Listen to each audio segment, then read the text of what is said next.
Goeiemôre en baie welkom hier op 'n Vrydagoggend en jy seker so bly soos ek, dis naweek en ek hoop jy het 'n goeie naweek.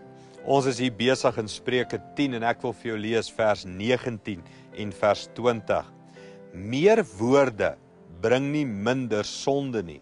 Hy wat sy woorde tel, is verstandig. Die woorde van die regverdige is soos gekeurde silwer. Die gedagtes van die goddelose is min werd. Hierdie versie begin met iets van, hy wat minder woorde gebruik, sal minder sonde doen. En die oorvloed van woorde is ook altyd oorvloed van sonde. En is iets van, as jy wil wys wees, sit 'n wag voor jou mond. Het jy al agtergekom in gesprekke, baie keer mense kuier en almal is loud en praat en alles, dan sit die een wat baie keer bietjie stiller is. Na die tyd dan dink jy, daai is 'n wyser persoon, hy het nie so baie gepraat nie, hy het nie so baie nonsens gepraat nie.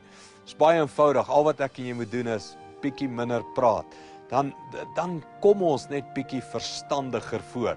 So kom ons gebruik hierdie beginsel van Spreuke en ons dink wat ons sê. Ons sit 'n wag voor ons mond en ons praat nie so baie nie. In die oorvloed van woorde, oorvloed sonde. Kom ons bid saam.